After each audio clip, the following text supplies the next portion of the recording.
یہ بات لگ بھگ 4000 سال پہلے کی ہے۔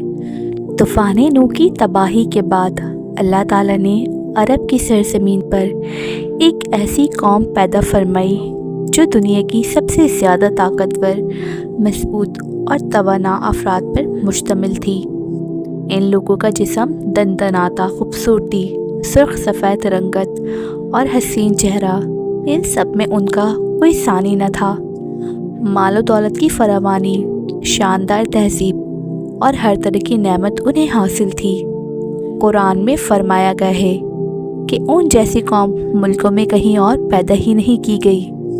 قوم عاد کے متعلق تفصیلی معلومات صرف قرآن کریم سے ہی ملتی ہے۔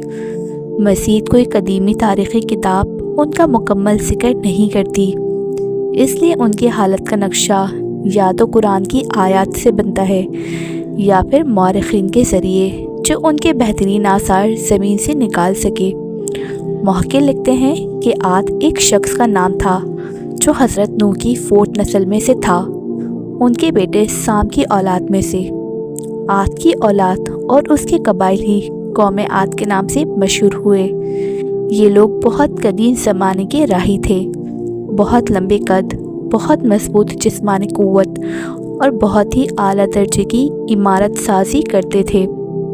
قرآن نے انہیں ارم ذات العماد یعنی سکون والے لوگ کے نام سے یاد کیا۔ ارم ان کا بہت خوبصورت شہر تھا جس کے آثار 1984 میں خلائی شٹل چیلنجر کی مدد سے دریافت کیے گئے۔ آج کل یہ علاقہ عمان کا حصہ ہے۔ بحر عرب اور بحر احمر کے درمیان عمان سے یمن تک ایک بہت وسیع صحرا تھا جسے صحرا الاحقاف کہا جاتا ہے، یعنی دنیا کے عظیم صحراؤں میں سے ایک ہے۔ ادھر سفید بے حد باریک ریت کے پہاڑ جیسے ڈھیر ہیں جہاں کچھ بھی پھینکا جائے تو چند منٹس میں غائب ہو جاتا ہے۔ قدیم زمانے میں یہ علاقہ سبز و شاداب تھا، پانی اور برکت سے بھرا ہوا، اور یہاں قوم عاد آباد تھی۔ آج یہ ویران صحرا اللہ کی کچھ مفسرین کے مطابق ارم عاد کے دادا کا نام بھی تھا۔ حالیہ دور میں جو زمین کے نیچے ایک شہر کے آثار ملے ہیں ان میں 30 بڑے ستون کا نقشہ ملا۔ یہ شہر کہا جاتا ہے کہ شدت نے بنوایا تھا، جو عاد کا بہت بڑا بادشاہ تھا۔ شدت قد و قامت اور جسمانی قوت کے لحاظ سے دنیا میں بے مثال تھا۔ اس قوم نے جس شان اور انداز کی تعمیر کی، دنیا میں اس سے پہلے ایسی تعمیر کسی نے نہ کی تھی، اس لیے اسے جنت الارض بھی کہا گیا، کیونکہ لوگوں نے آخرت کی جنت کے بدلے یہ دنیا کی جنت پسند کی۔ مگر جب یہ شہر تیار ہو گیا اور شدت اپنے لوگوں کے ساتھ اس میں داخل ہونے لگا تو اللہ کا عذاب نزول ہوا، سب لوگ ہلاک ہو گئے اور پورا شہر زمین میں مسمار ہو گیا۔ روایت میں آتا ہے کہ شدت نے جب اصلی جنت کا ذکر سنا تو اس نے زمین پر اس جیسی جنت بنانے کا ارادہ کیا۔ 300 سال لگاتار محنت سے ایک شہر، نہریں اور محل بنائے۔ جب وہ اس جنت کے دروازے تک پہنچنے لگا تو اللہ کا عذاب آیا اور زمین پھٹ گئی، سب لوگ زندہ دب گئے۔ طوفان نوح کے بعد قوم عاد پہلی قوم تھی جو بت پرستی میں مبتلا ہوئی۔ علامہ جلال الدین سیوطی لکھتے ہیں کہ یہ لوگ بہت زوراور اور بہادر قوم تھی اور مختلف بتوں کو پوجتی تھی۔ ان کے بتوں کے نام سودا، سمود، ہیرا، یساوا، یاغوث، یوق اور نصر تک مختلف تاریخ میں ملتے ہیں۔ جب ان کی گمراہی اور شرک حد سے بڑھ گیا تو اللہ نے ان کے اندر سے ایک پاک، نیک اور عظیم شخص کو نبوت سے نوازا، حضرت ہود علیہ السلام۔ ہود علیہ السلام خوبصورت، شائستہ، مضبوط اور شریف طبیعت کے شخص تھے۔ انہوں نے اپنی قوم سے فرمایا، اے میری قوم، صرف ایک اللہ کی عبادت کرو، اس کے سوا تمہارا کوئی معبود نہیں۔ مگر قوم کے سرداروں نے کہا، تم ہمیں احمق لگتے ہو، تم جھوٹے ہو۔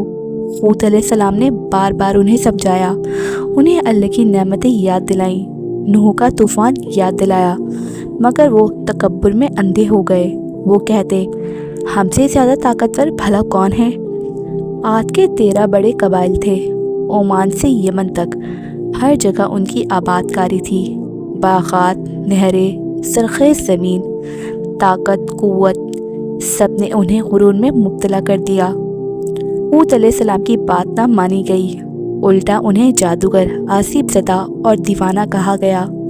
آخر حود علیہ السلام نے اللہ کی بارگاہ میں دعا کی، یا اللہ، انہوں نے مجھے جھوٹا کہا، میری مدد فرما۔ اللہ نے فرمایا، تھوڑے عرصے میں یہ اپنے کیے پر پچھتائیں گے۔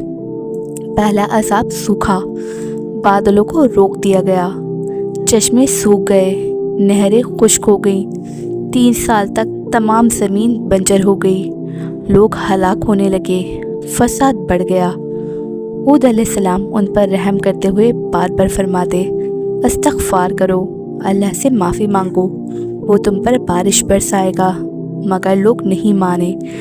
جب سخت پیاس اور حالت برداشت نہ رہی تو عاد کے 70 سردار مکہ آئے دعا کے لیے۔ انہیں 3 طرح کے بادل دکھائے گئے، سفید، سرخ اور سیاہ۔ انہوں نے سیاہ بادل پسند کیا کیونکہ انہیں لگا اس سے زیادہ بارش ہوگی، مگر آسمان سے ندا آئی، تم نے ہلاکت کو پسند کیا۔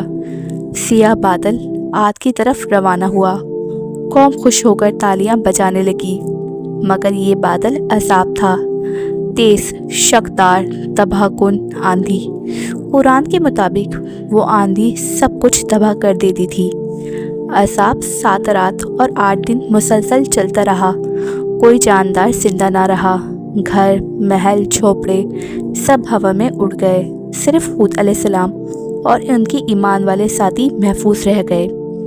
حضرت عائشہ رضی اللہ تعالیٰ عنہ نے رسول اللہ صلی اللہ علیہ وسلم سے پوچھا، لوگ تو بادل دیکھ کر خوش ہوتے ہیں، آپ پر تشویش کے آثار کیوں ہوتے ہیں؟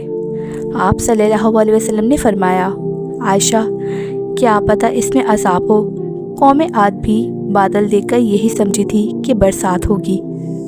قرآن کا مقصد ان واقعات کا ذکر کرنا یہی ہے کہ مسلمان ان سے سبق حاصل کریں۔